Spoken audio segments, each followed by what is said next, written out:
किसी भी काम को जब हम दूसरी बार करते हैं तो उसमें आने वाली जो भी प्रॉब्लम है, जो भी चुनौतियां हैं, उसके लिए हम पहले से ही वेल प्रिपेयर्ड होते हैं। जैसे हमने पिछले साल भी गार्लिक लगाया था, लहसुन, और इस साल भी लगाने जा रहे हैं। लेकिन पिछले साल डर लग रहा था थोड़ा सा, इस साल बिल्कुल नहीं लग रहा है। डर के आगे जीत है। तो आपको पता ही होगा कि लहसुन की एक कलिया से पूरा आप लहसुन का बल्ब उगा सकते हो, वो भी कंटेनर में, वो भी ऑर्गेनिक तरीके से, और वो भी घर पे। तो लहसुन लगाने का जो टाइम है वो अक्टूबर से नवंबर का महीना है। अगर आप हमसे पूछते हो बेस्ट टाइम क्या है, तो 15 अक्टूबर से 15 नवंबर के बीच। तो हमने जो कंटेनर लिया है उसकी गहराई 12 इंच है और उसकी जो चौड़ाई है वो 24 इंच है, लेकिन हमने 10 इंच तक ही इसमें मिट्टी को फिल किया है।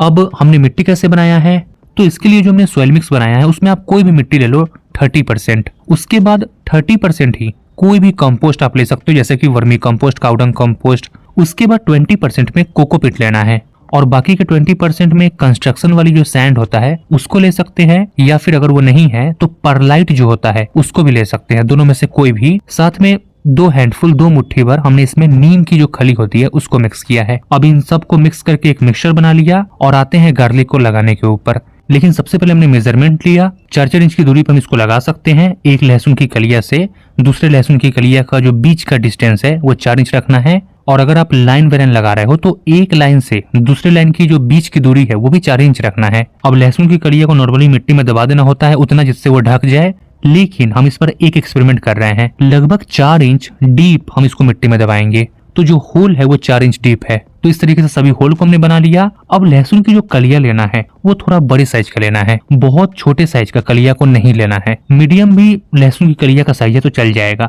उसके बाद इसको लगाने पे आते हैं। तो हमने पहले भी बता रखा है, फिर बताते हैं। जो नोखीला पार्ट है वो ऊपर रखना है, वहीं पे जो रूट्स वाला पार्ट है, जड़ वाला पार्ट है, वो नीचे रखना है। तो इसी तरीके से हमने एक एक करके लगा दिया। उसके बाद मिट्टी से आराम से कवर कर दिया, थोड़ा सा हाथ मारा, अपने आप ढक गया। उसके बाद इसमें हमने अच्छे से पानी दिया और धूप वाली जगह पे इस कंटेनर को छोड़ दिया। आपको बता दें कि ऑलमोस्ट 5 से 6 महीना इसके कंप्लीट बल्ब को बनने में लग जाता है। राधे राधे।